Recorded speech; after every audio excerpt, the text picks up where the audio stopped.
नमस्कार। आज नागपंचमी है। नागपंचमी की सभी को शुभेच्छा। हमारे यहाँ अब पहले हम नागपंचमी की पूजा पहले से ऐसे करते आए हैं। छोटी सी नाग बाबा की मूर्ति है तो उसी की पूजा हम पहले घर में कर लेते हैं।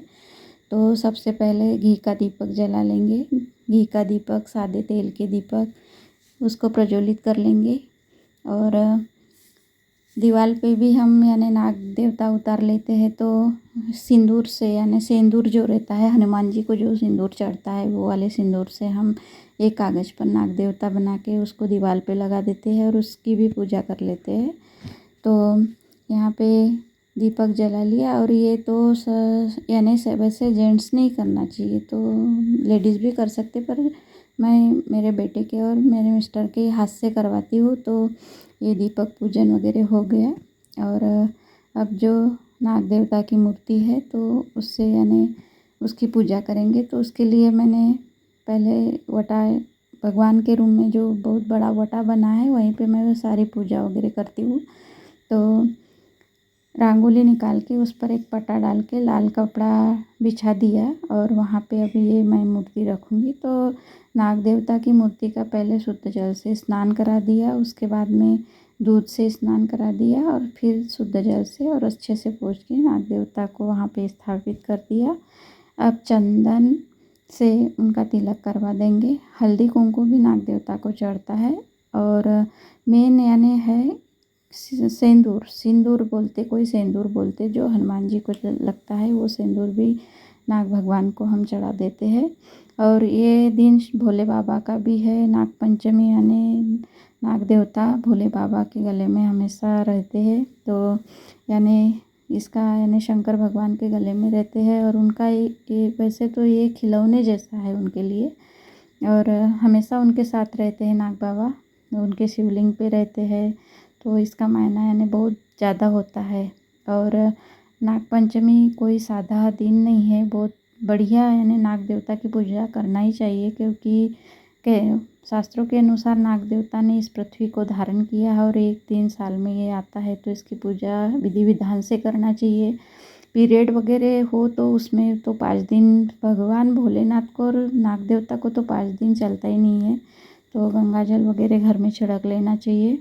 और इस दिन यानी नागपंचमी के दिन, अब कहाँ कैसी प्रथा रहती, कहाँ कैसी, लेकिन हम यानी कढ़ाई करते हैं नाग देवता और भोले बाबा के नाम से कढ़ाई करते हैं। कढ़ाई का तो बहुत महत्व है। जो भी महादेव जाते हो जैसे कढ़ाई करते हैं, तो ये मैं कढ़ाई यानी इसका नाम है कढ़ाई। तो इसमें यानी हलवा बनता है। तो कोई आटे का बनाते हैं, गुड़ का, कोई यानी रवे का। तो मैं रवे का बनाती हूँ और शक्कर का बनाती हूँ। तो ये कढ़ाई मेरी पहली कढ़ाई होती है अखाड़ी की गुरु के नाम से, और ये दूसरी कढ़ाई मेरी होती है भगवान भोलेनाथ और नाग देवता के लिए। तो ये कढ़ाई यानी पूरी पूजा होने के बाद में बेल फूल चढ़ा देंगे, दीपक उतार लेंगे, धूप लगा देंगे। और उसी पटे पे यानी नाग देवता के बाजू में और सामने में शंकर भगवान जी भी रखी हूँ। तो वहाँ पे यानी सामने पे ही मैं कढ़ाई रखी हूँ शीरे की। और अब धूप दीप का नैवेद्य दिखा दिया। अब ये मेरे पतिदेव यानी कढ़ाई की पूजा करवा रहे, तो वहाँ थोड़ा सा फूल से यानी जल छिड़क के थोड़ा चंदन, हल्दी कुमकुम की 5 उंगलियाँ लगा के कढ़ाई की पूजा कर देंगे। तो ये यानी भगवान भोलेनाथ के नाम की कढ़ाई। तो सबसे मेन यानी है कढ़ाई और कपूर, ये 2 चीज़ें मेन है भोले भगवान की इसमें। इसलिए यानी देखिए जहाँ भी बड़े बड़े भंडारे होते कुछ भी, लेकिन कढ़ाई बनती है। हलवे का प्रसाद यानी ये बनता ही है। और महादेव बाबा के दर्शन को जो भी जाते हैं तो उधर से आने के बाद यानी काफ़ी लोग मावदा वगैरह करते हैं, वहाँ भी पहले कढ़ाई बनती है। वो भक्त लोग खुद बनाते हैं, यानी किसी को उसको छूने भी नहीं देते हैं। इतना उनका कड़क यानी बहुत कड़क नियम होते हैं। कोई कोई जो नियम पालते हैं, और कोई नहीं भी जाते हैं तो कढ़ाई। तो ये मेरा नियम शुरू से ही है कि मैं भगवान की ये कढ़ाई बनाती हूँ इस दिन। और ये पूजन सुबह ही होता है, यानी शाम को मैं फुलोरा बांधती हूँ भगवान जी को, शंकर भगवान को, लड्डू करंजी वगैरह। तो ये कढ़ाई, तो ये नारियल में फुलोरा जब बांधूंगी शाम में उस समय फोड़ूंगी। तो ये भगवान भोलेनाथ जी को, नाग देवता को एक नारियल गीला वाला, सूखा नहीं गीला वाला नारियल समर्पित, और एक कढ़ाई।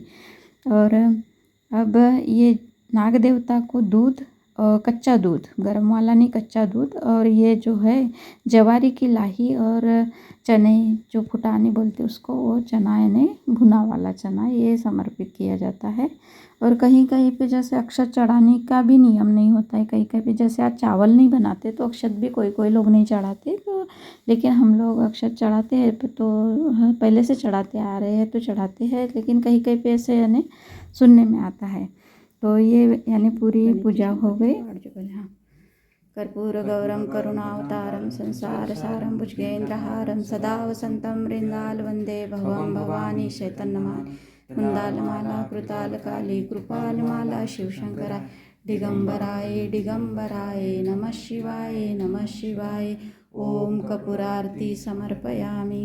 घालीन लोटांगण वंदीन चरण डोयानी पाहिन रूप तुझे प्रेमे आलिंगन आनंदे पूजिन भावे ओवाळीन मने नामा तुमेव माता पिता तुमेव बंधु शका तुमेव विद्या द्रविणं तुमेव सर्वं मम देवा कायेन वाचा मनसेन्द्रियैर्वा बुद्ध्यात्मा वा प्रकृतिस्वभा करोमि यज्ञ शकलं परस्मै नारायणयति समर्पयामि।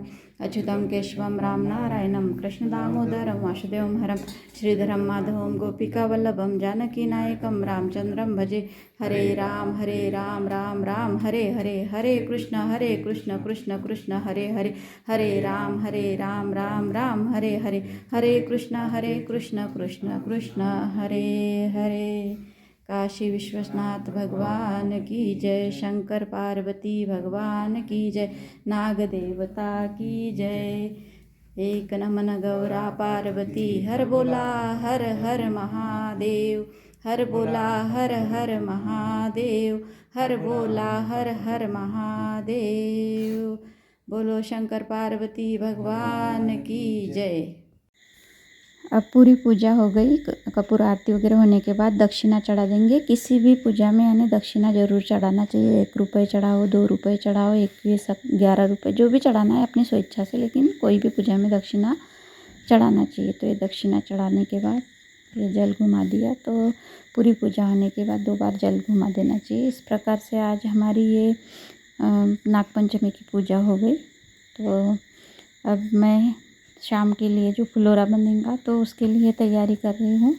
तो उसमें यानी लड्डू, करंजी, तीखी पापड़ी, मीठी तो ज़्यादा कोई खाते नहीं मेरे घर, पूड़ी वगैरह ऐसा बनाऊंगी। तो ये करंजी बना रही मैं इसको हिंदी में गुंजिया भी बोलते हैं, तो ये मराठी में करंजी बोलते हैं इसको। तो ये बना रही मैं। तो इसमें रवा, शक्कर, खोबरा कीस और इलायची, ये घी से मैंने यानी इस रवे को अच्छे से भून ली थी। और इसमें बाकी का ही सूखा मेवा वगैरह सब डाल सकते हैं, इसमें जो भी अपनी इच्छा हो डाल दो।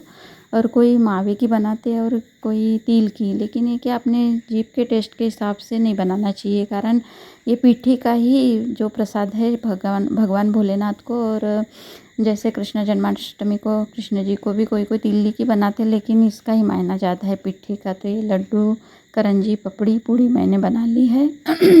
और अब ये फुलोरा बांध दिया भगवान जी के पास में। और फुलोरा बांधने के बाद आरती वगैरह करके इस प्रकार से हमारी ये पूजा तैयार।